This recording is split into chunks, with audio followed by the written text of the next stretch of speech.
All right, guys, this is a big treat. Our next guest is making his first appearance on Submission Radio. Can you believe it? First appearance, and after a big night at UFC Poland, he took a unanimous decision win over Artem Lobov this past weekend. This is the man with one of the best nicknames in the sport of MMA. I'm, of course, talking about Andre Fili, and he's making his first appearance on Submission Radio. It's late over there in Poland, but we appreciate him joining us here on the program. Andre, welcome to the show. Thanks for having me, man. I'm excited. First time on the show, huh? Yeah, we really appreciate it, man. We've been wanting you for a while, and how crazy is this? It's like 11:30 at night. You guys so long? I know. We should have done this a lot earlier, but you're still in Poland. It's late over there. Describe the current surroundings. Whereabouts are you? What are you doing in Poland still? Yeah, it's cool, man. So almost every time I fought in the UFC, I have my two best friends come out. They fly out wherever I'm at, even if it's in the middle of Poland. They fly out from California with me, usually for most of the week, and none of us had ever been to England or to Europe before. Mm-hmm. And so, we figured, what the hell? We booked our flights to stay a couple extra days and explore. We got a little Airbnb apartment, and we've just been walking around, eating the food and seeing the sights, and getting dirty looks from people in Poland. I love it. First of all, I'll let you know a little secret. They do not like us here very much. Why? Why is that? Oh, wow. I mean, it's probably because I'm walking around with two black eyes and a missing tooth and tattoos all over my throat. But it's also because I just think that it's just everyone I've talked to that has actually stopped talking. They've explained that like the culture is just different here. Like, people aren't gonna like if you don't know someone and you pass them on the street, they're not gonna stop and smile at you. They're not even gonna acknowledge that you exist.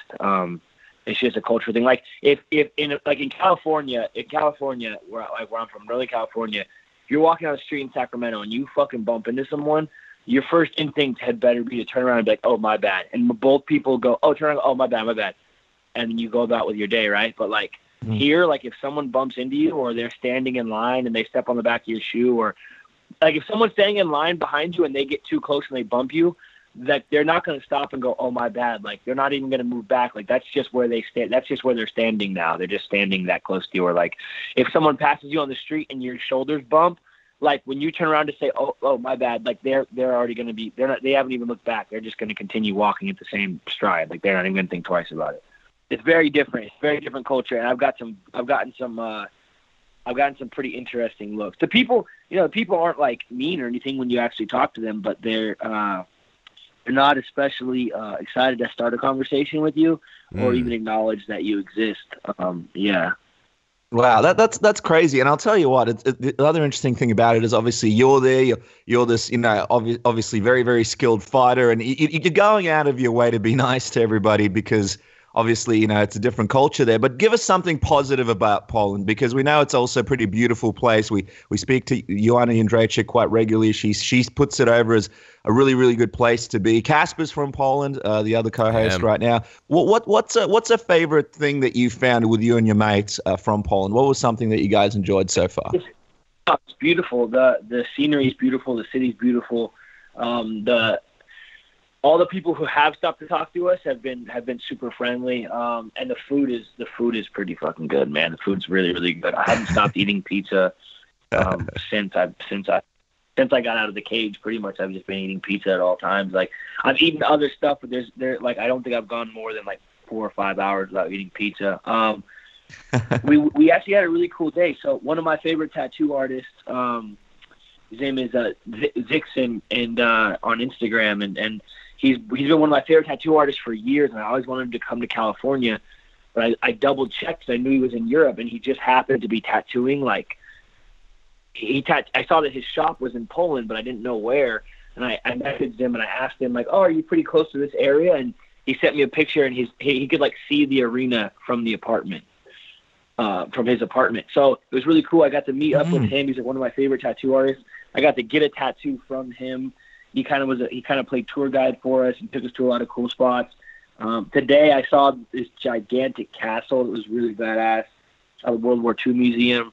There have been plenty of really cool experiences out here. It's been a trip of a lifetime. But throughout all these cool experiences, I've gotten some of the craziest looks from strangers I've ever gotten. I'm embarrassed. I had an old woman. I shit you not. Shit you not. I had an old woman in the mall.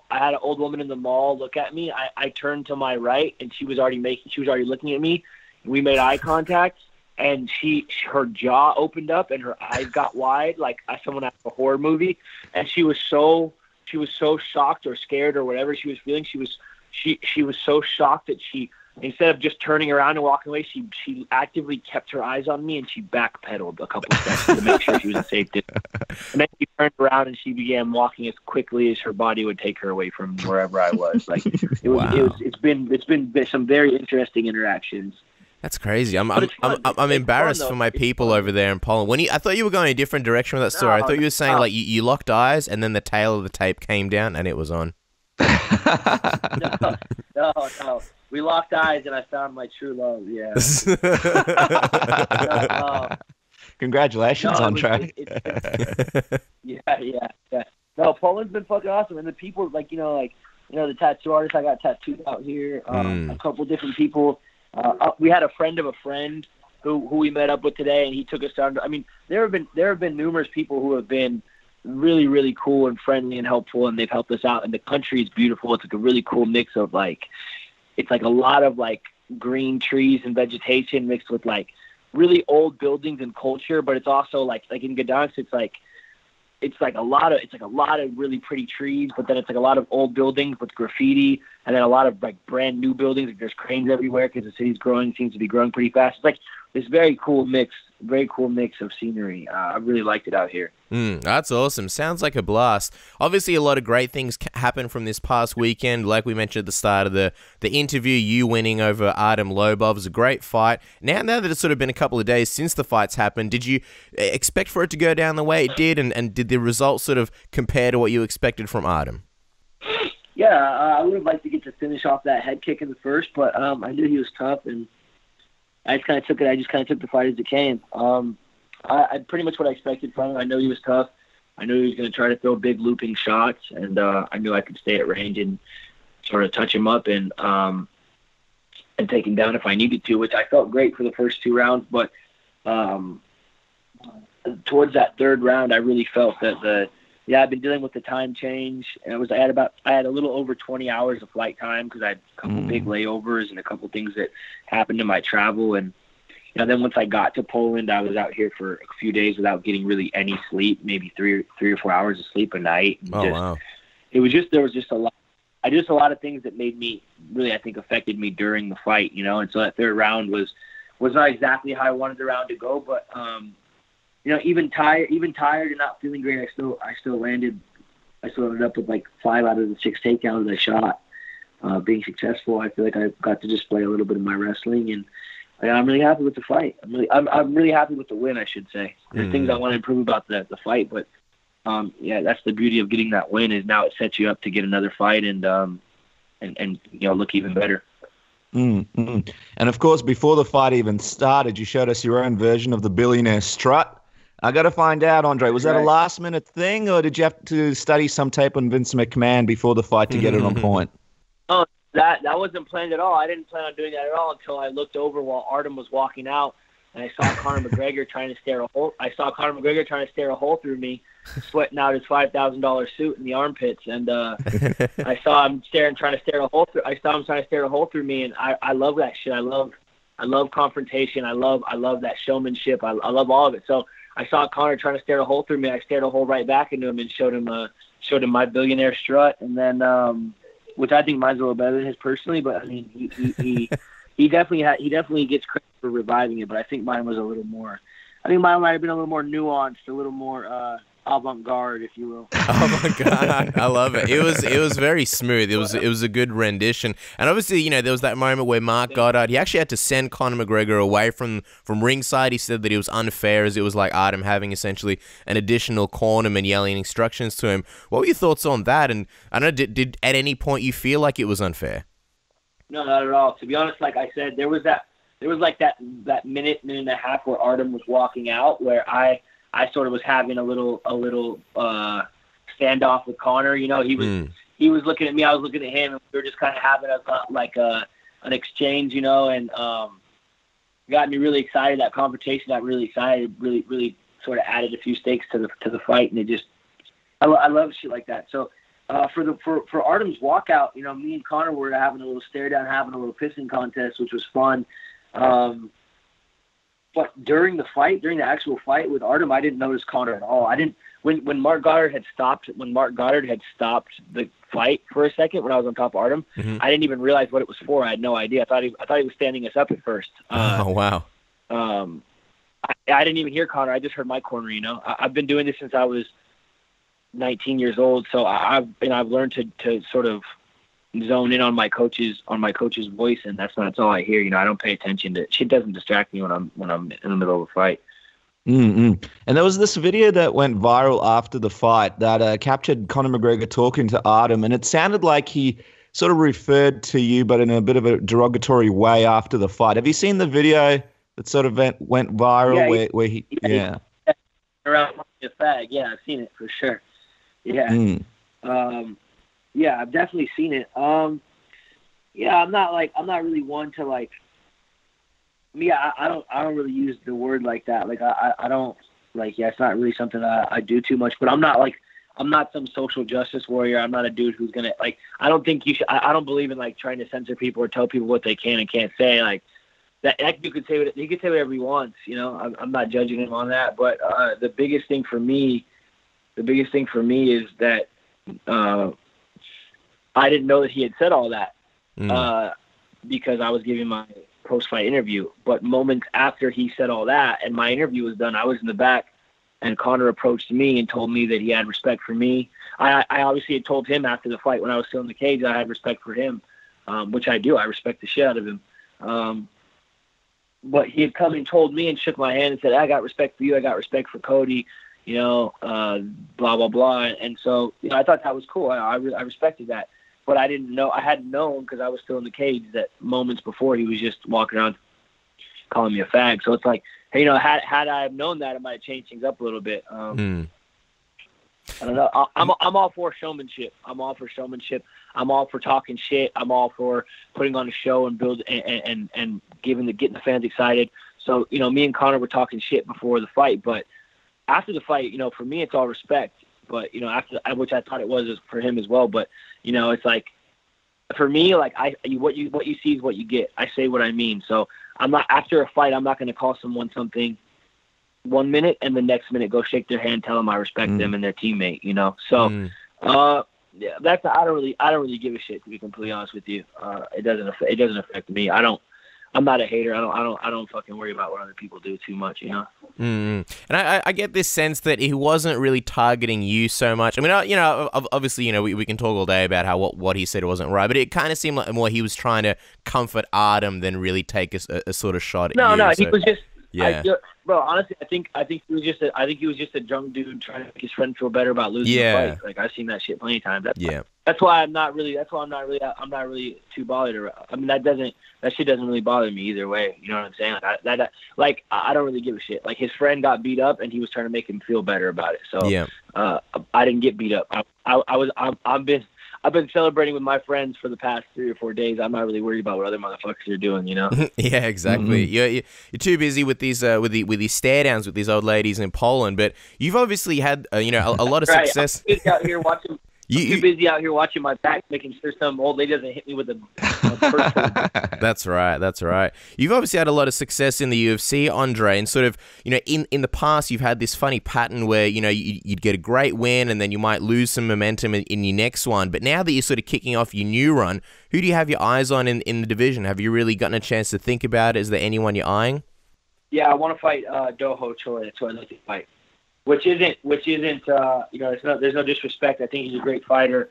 I think he's a great fighter. I think he's a real tough kid, and yeah, no disrespect. It's just that we were already supposed to fight, and I was really looking forward to that fight because I think he's a good name. I think we match up well, and so it's not really about calling him out. It's more just that's the fight I was told I was going to get, and so you know, that's what I want. You know.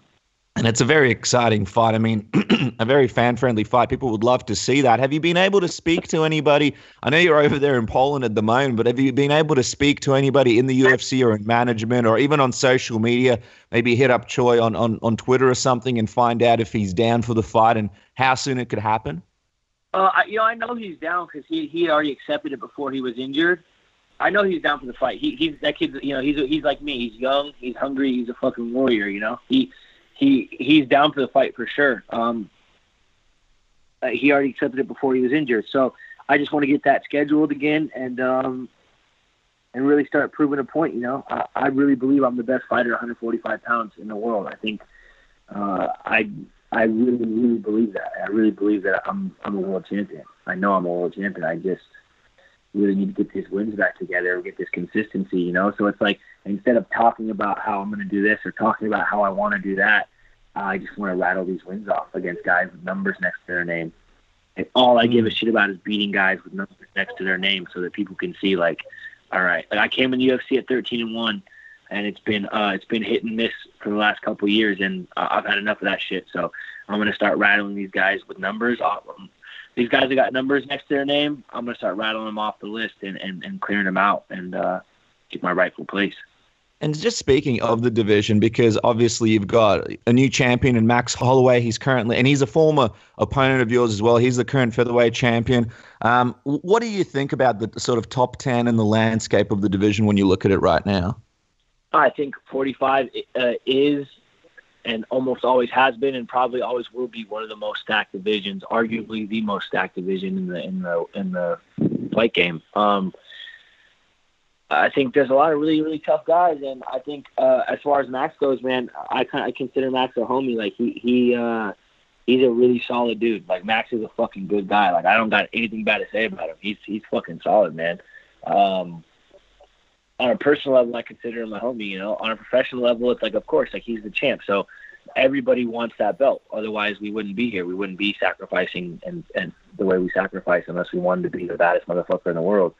I think me and Max had a great fight the first time, and if we fight again, I think it'll be an even better fight. So I'm just excited, man. I'm just excited to get wins against really top guys and work my way towards the belt. Regardless of who has it. I think there's a lot of really badass dudes in the weight division in the division, and I'm really excited to prove that I'm better than those guys. And that's really what it comes down to. But as far as Max specifically, I got nothing bad to say about him. He's fucking awesome, man.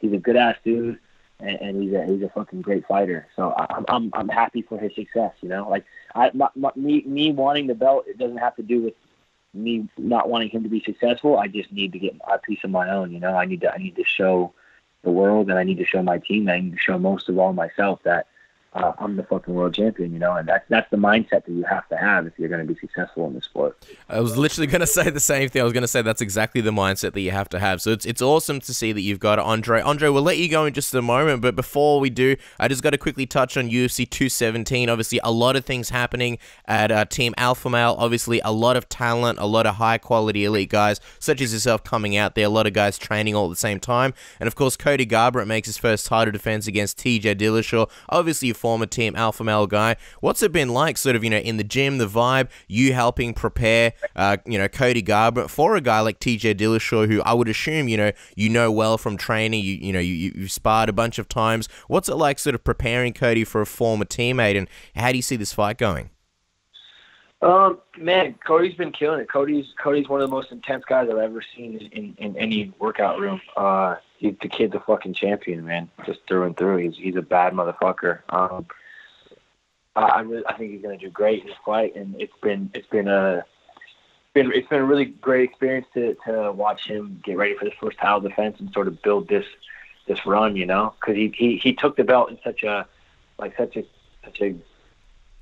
insane fashion, the way that he took the belt was so great to watch that I think it's gonna be even better to watch him retain it. It's gonna be better to watch him keep it, hold on to it. I think he's gonna have a great performance. Obviously, a lot of people are gonna be tuning into this fight for the personal reasons. There's all kinds of baggage along with this one, but really, I'm just happy for my friend that he gets to defend his belt. There's obviously all kinds of personal shit that goes with the fight, but there's all kinds of personal shit that goes with this fight. But the most important thing is that I'm excited for my friend that he gets to defend his title, and remain a world champion. Well, it's going to be a very, very exciting card. And Andre, we really appreciate the time, man. I know it's very late over there in Poland. It's approaching midnight, so we'll let you go so you can get some rest and sort of get some sleep so you can deal with some of these Polish old ladies that are trying to fight you on the street. Guys, make sure to follow Andre on Twitter at TouchyFili. Of course, visit his website, touchyfili.com. That's where you can go to find out all the information about him. The guy is on a run, and if this fight with Choi comes together, it's going to be a super exciting next step in this run. Andre, I can't believe it's taken so long to have you on the program. It's a real pleasure to have you on the show. Thank you so much for joining us. Thanks for having me, man. Let's do it again soon.